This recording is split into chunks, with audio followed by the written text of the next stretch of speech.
Hello everyone, welcome to Takshashila education. मेरा नाम है सौरभ आर्य। एक बार फिर से आप सबका वेलकम करता हूं अपने यूट्यूब चैनल पे।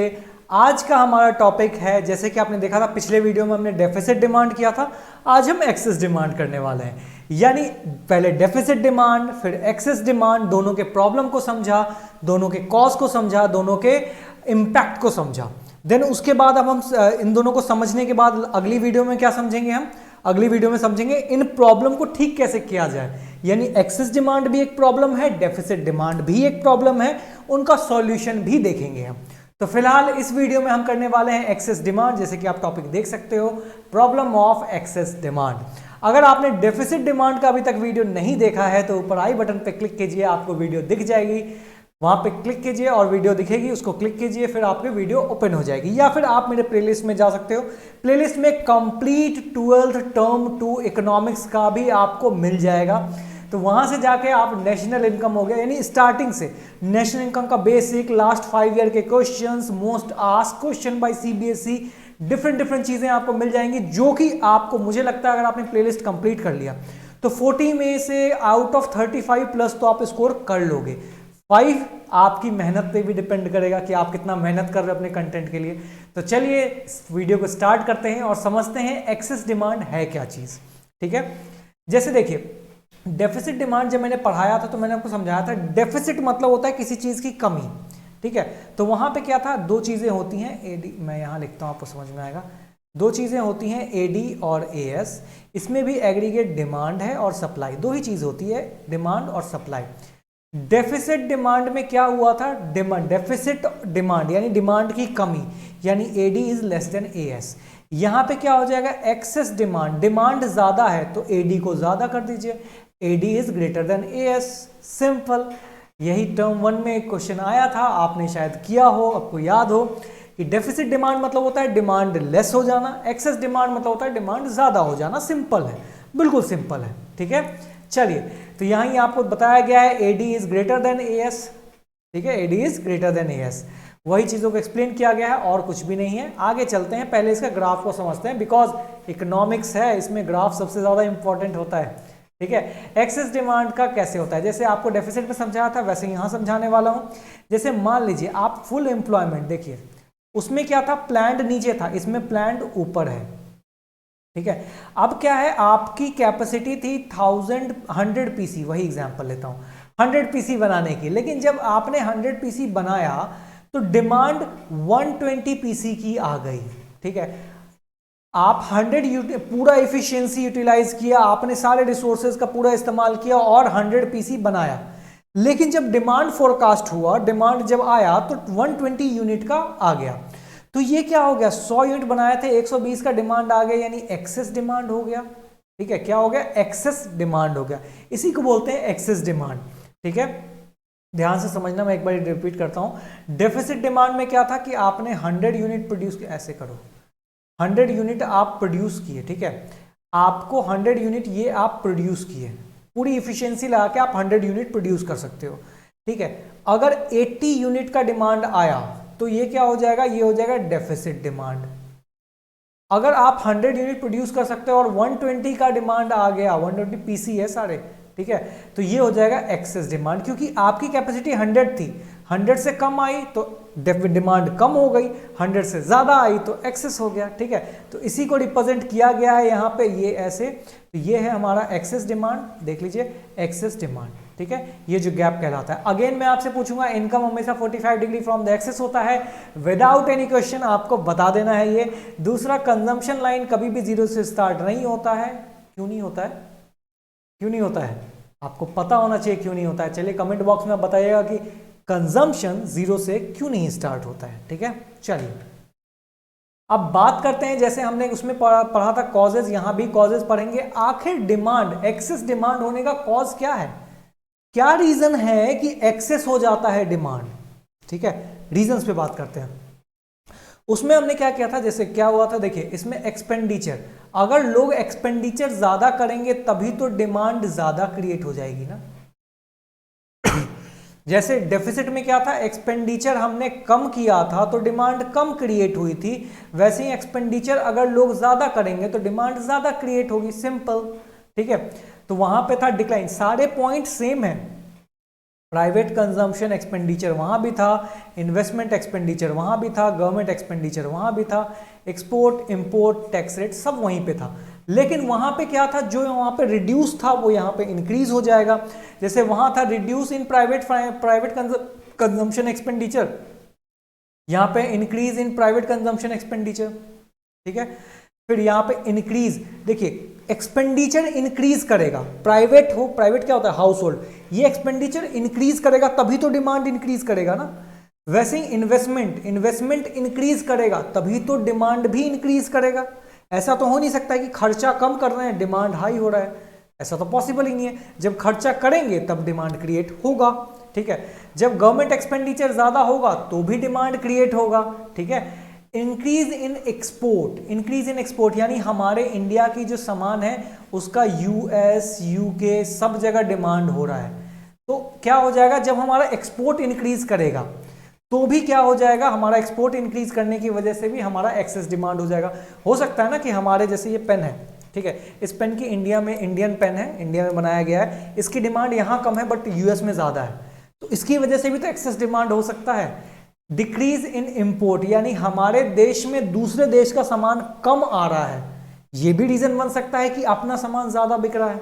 समझ रहे हैं आप। अगर हम क्यों बोलते हैं चाइनीज प्रोडक्ट दिवाली में नहीं आना चाहिए, ठीक है, दिवाली में चाइनीज बल्ब जो एलईडी बल्ब होती हैं ये नहीं आना चाहिए, क्यों, क्योंकि उनका इंपोर्ट यानी उनका चाइना से सामान कम इंपोर्ट होगा तो हमारे सामान का डिमांड इंक्रीज करेगा, ठीक है। चाइनीज बल्ब नहीं, दिवाली में लाइट लगाना, अगर चाइनीज बल्ब नहीं मिलेगा तो इंडियन ही लगाओगे ना, तो इंडियन का डिमांड बढ़ेगा, सिंपल सी चीज है, ठीक है। चलिए आगे बढ़ते हैं। फिर है cut in tax rate, tax rate में कमी हो जाने की वजह से भी लोग ज़्यादा थोड़ा सा पगला जाते हैं और डिमांड ज़्यादा क्रिएट करने लगते हैं। जैसे आपकी इनकम 100 थी, इस पे 20% टैक्स लगता था, यानी कि आपके पास सिर्फ 80 रुपये खर्च करने को बनते थे। आदमी क्या करता था, कुछ अपनी इच्छाओं को मार देता था। फिर आपके पास इनकम 100 थी, सरकार खुश हुई, उन्होंने बोला टैक्स रेट काट के 10% कर दो। अब आपके पास कितनी इनकम बचती है, 90 बचती है। आप खुश हो गए, अरे वाह अब तो 90 रुपये बच गए, अब जो इच्छाएं आप मार रहे थे उसको जिंदा करोगे वापस, यानी आपकी परचेजिंग पावर बढ़ गई। पहले 80 थी परचेजिंग पावर, फिर 90 हो गई। परचेजिंग पावर बढ़ने से भी आप ज्यादा डिमांड क्रिएट करोगे, ठीक है। तो ये था कॉजेज ऑफ एक्सेस डिमांड। हमने क्या देखा, एक्सेस डिमांड मतलब क्या होता है, AD is greater than AS, ठीक है। फिर हमने उसका ग्राफ देखा, ग्राफ में हमने देखा कि कैसे वो रिप्रेजेंट होता है। फिर हमने देखा कॉजेज, क्या क्या रीजन है जिसकी वजह से एक्सेस एडी हो जाता है, ठीक है। अब आ जाते हैं हम consequences of excess AD. Excess AD के क्या क्या कॉन्सिक्वेंसेज बन जाते हैं। तो पहला कॉन्सिक्वेंसेज है इन्फ्लेशनरी गैप। पहला कॉन्सिक्वेंसेज क्या है, अगर डिमांड ज्यादा क्रिएट होगा तो इन्फ्लेशनरी गैप क्रिएट हो जाएगा। इन्फ्लेशनरी गैप होता क्या है, अगेन सेम ग्राफ, सभी चीजें सेम है। ये जो एक्सेस डिमांड होता है ना, इसी को हम बोलते हैं इन्फ्लेशनरी गैप। याद है आपको डी कंसेप्ट, डी कंसेप्ट क्या था, deficit demand is equal to deflationary gap. तो एक्सेस डिमांड क्या हो जाएगा, excess demand is equal to inflationary gap, ठीक है। ये चीज याद रखिएगा कि डेफिसिट डिमांड में क्या होता है, डिफ्लेशनरी गैप होता है, एक्सेस डिमांड में इन्फ्लेशनरी गैप होता है। ये चीज बच्चे बहुत भूलते हैं एग्जाम में से कि सर डेफिसिट डिमांड में कौन सा गैप होता था। डेफिसिट में क्या हो जाएगा, डिफ्लेशनरी, और एक्सेस में क्या हो जाएगा, इन्फ्लेशनरी, ठीक है। चलिए याद करने का तरीका the deficit demand is equal to deflationary gap, ठीक है। तो पहला तो क्या हुआ, पहला ये हो गया कि कॉन्सिक्वेंसेस कि आपके कंट्री में इन्फ्लेशनरी गैप बढ़ जाएगा। इन्फ्लेशनरी गैप वैसे मैं सिंपल समझाऊं तो ये होता है इन्फ्लेशन आ जाना, ये महंगाई हो जाना। अब देखो ना, आपके पास 100 पेन है, खरीदने वाले 120 हैं, तो आप बोलोगे ना अरे मेरा पेन 10 का था, मैं अब 12 का बेचूंगा। तो चीज तो 10 की ही है ना, आप 12 में बेच रहे हो, क्यों, क्योंकि डिमांड ज्यादा आ गया। तो इसी को बोलते हैं इन्फ्लेशन हो जाना, इसी को बोलते हैं महंगाई हो जाना, इसी को बोलते हैं इन्फ्लेशनरी गैप, ठीक है। चलिए स्टैटिक जीडीपी समझिएगा। स्टैटिक जीडीपी आप सबको याद होगा, मैंने एक कंसेप्ट पढ़ाया था नॉमिनल और रियल जीडीपी। रियल जीडीपी होता क्या है, रियल जीडीपी होता क्या है, ध्यान है, रियल जीडीपी वो होता है जब सिर्फ और सिर्फ जीडीपी क्या होता है, प्राइस इनटू क्वांटिटी, लेकिन इसमें प्राइस के ऊपर स्टार होता है। याद कीजिए, रियल जीडीपी नॉमिनल जीडीपी नहीं पता है तो अभी आई बटन पे क्लिक कीजिए, या फिर मेरे प्लेलिस्ट में चले जाइए, वहाँ भी मिल जाएगा। तो क्या है, रियल जीडीपी में क्या होता है, प्राइस में चेंज नहीं होता है, सिर्फ क्वांटिटी में चेंज होगा तभी जीडीपी बढ़ता है। अब यहाँ देखिए क्या हो रहा है ना, even with the price level of AD is higher, price level of AD, ये मतलब लेवल ऑफ एडी जो है हाई है, डिमांड बहुत क्रिएट हो रहा है, जिसकी वजह से क्या होगा, महंगाई तो बढ़ेगी बट जीडीपी नहीं बढ़ेगा। कैसे सर, आइए समझते हैं। आप वैसे इसको पढ़ भी सकते हो, even when the level of AD is higher than the full employment level the level of GDP does not rise, GDP नहीं बढ़ेगा। आपका डिमांड बढ़ रहा है लेकिन जीडीपी नहीं बढ़ेगा, ठीक है। It is known as static, it remain static. क्या है ना, आप देखिए 100 यूनिट था जिसका कॉस्ट 10 रुपये, 100 पेन था मान लेते हैं, 100 पेन था जिसका कॉस्ट 10 रुपये होने वाला था, यानी जीडीपी 1000 होता, ठीक है। अब क्या हुआ ना, इन्फ्लेशन होने के वजह से पेन तो 100 ही है लेकिन बिक 12 में रहा है, तो 1200 होना चाहिए था, लेकिन ऐसा नहीं होता है। रियल जीडीपी में प्राइस टू प्राइस ही कैलकुलेट होता है, आपकी क्वांटिटी बढ़ेगी तभी आपका जीडीपी बढ़ सकता है। क्वांटिटी तो नहीं बढ़ी ना, पहले भी 100 थी अभी भी 100 था, तो प्राइस वो पहले का ही लेगा 10 कांस्टेंट प्राइस, तो इसी के लिए ये जीडीपी वहीं 1000 के 1000 ही रह जाएगा। तो ये क्या कह रहा है कि आपका डिमांड बढ़ गया, डिमांड बढ़ने की वजह से प्राइस भी बढ़ गया, लेकिन जीडीपी में कोई चेंज नहीं आएगा, जीडीपी स्टैटिक हो जाएगा यानी कांस्टेंट हो जाएगा। आप चाहे पेन 20 का बेचो, 10 का पेन है 20 का बेचो, 30 का बेचो, 1000 रुपए का एक पेन बेचो, लेकिन जब तक गुड्स एंड सर्विसेज का मूवमेंट नहीं बढ़ेगा, जब तक क्वांटिटी नहीं बढ़ेगी, तब तक आपका जीडीपी नहीं बढ़ेगा। इसी को बोलते हैं रियल जीडीपी, ठीक है। होपफुली आपको याद होगा, मैंने बहुत अच्छे से आपको एक्सप्लेन किया था real GDP, nominal GDP example लेके, तो क्लियर होना चाहिए, ठीक है। चलिए आगे चलते हैं। अब एक्सेस डिमांड की वजह से क्या हो जाता है, वेज प्राइस स्पाइरल हो जाता है। स्पाइरल मतलब पता है, स्पाइरल मतलब फंदा, यानी कि फंसते जाते हैं फंसते जाते हैं फंसते जाते हैं, जिसमें कोई सिरा नहीं मिलता है, कोई एंड नहीं मिलता है। तो एक्सेस डिमांड में, excess demand wage price spiral है। कैसे फंसते हैं, जैसे देखिए, एक्सेस डिमांड होने की वजह से, अगर डिमांड में एक्सेस डिमांड क्रिएट हो जाएगा, अगर इकोनॉमी में एक्सेस डिमांड क्रिएट हो जाएगा, जब डिमांड किसी चीज़ की ज़्यादा होती है तो कॉस्ट ऑफ प्रोडक्शन भी महंगा हो जाता है। याद होगा आपको, कोविड से पहले सैनिटाइजर बोतल 10-10, 20-20 रुपए में आता था, जब कोविड आया तो एक एक बोतल 400-400 रुपए का बिका है। क्यों, ऐसा क्यों हुआ सर? क्योंकि जब डिमांड ज़्यादा क्रिएट हो गई तो कॉस्ट ऑफ प्रोडक्शन महंगा हो जाता है, उसको बनाना महंगा हो जाता है। जैसे BMW की ज़्यादा डिमांड है तभी तो उसको बनाना मुश्किल है, ठीक है, ज़्यादा डिमांड है तो उसको बनाना मुश्किल है, इसी के लिए वो महंगा है, ठीक है।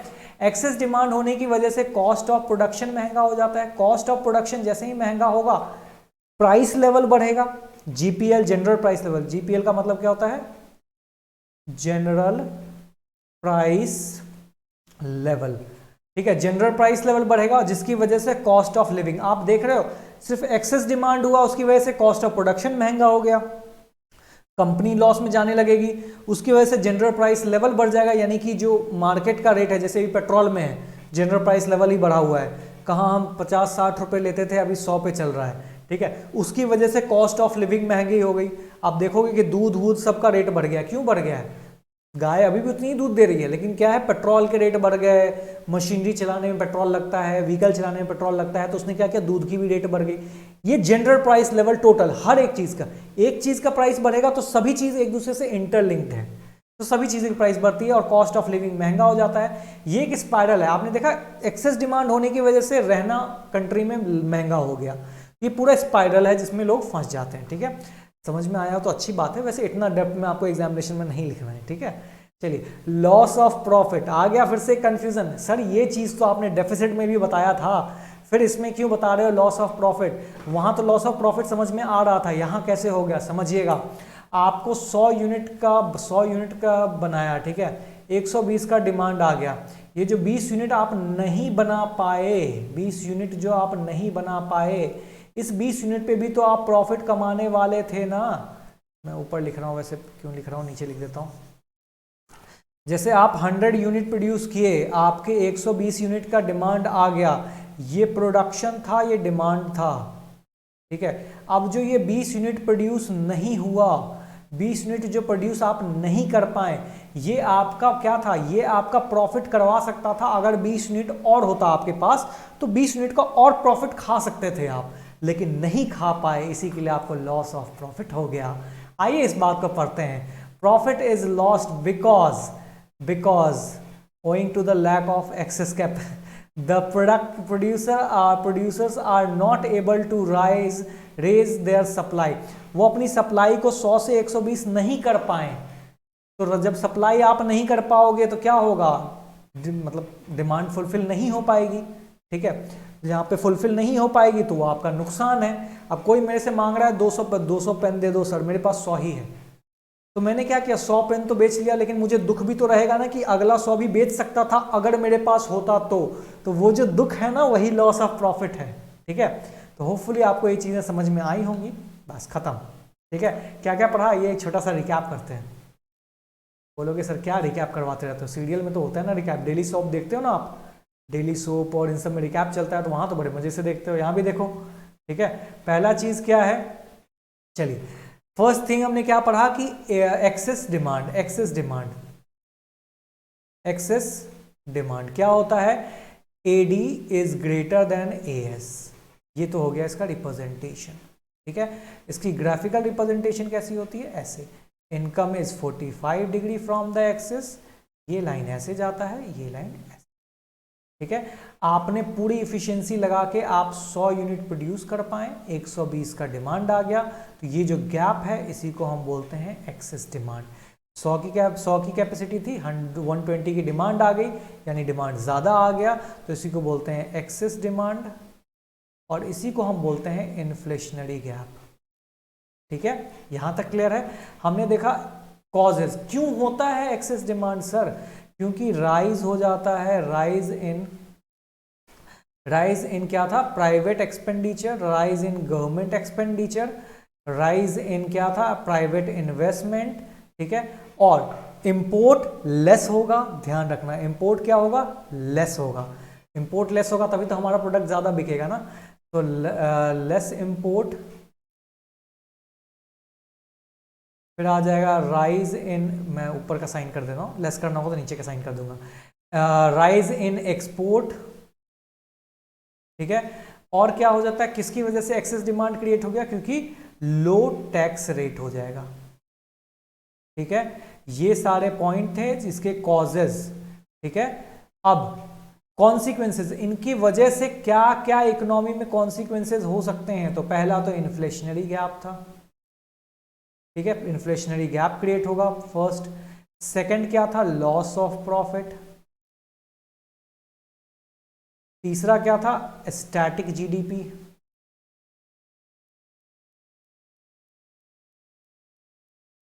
ठीक है, ये सारा चीज हमने पढ़ा यहाँ पे। होपफुली आपको ये सारी चीजें समझ में आ गई। मैंने एक्सेस डिमांड का भी प्रॉब्लम समझा दिया, डेफिसिट डिमांड का भी प्रॉब्लम समझा दिया। अब प्रॉब्लम बताया तो सॉल्यूशन भी बताऊंगा, तो सॉल्यूशन के लिए नेक्स्ट वीडियो का वेट कीजिए।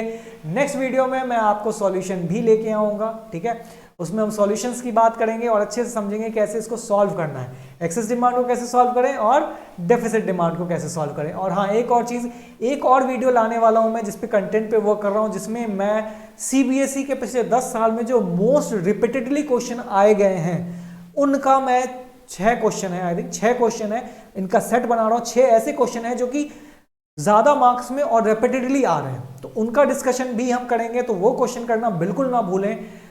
एग्जैक्ट मैं बताता हूं, उसमें से 1 या 2 क्वेश्चन जरूर मिल जाएगा आपको अपने पेपर में, 100% श्योरिटी के साथ आपको मिल ही जाएगा, क्योंकि CBSE का पैटर्न मैं देख रहा हूं वो उस तरह के क्वेश्चन को रिपीट जरूर करता है। तो अगर एक भी क्वेश्चन मिल जाता है, आप सोचो 30 मिनट का वीडियो होगा, उसमें से एक भी क्वेश्चन मिल जाता है तो आपके लिए तो फिर कोई खराब डील तो है नहीं।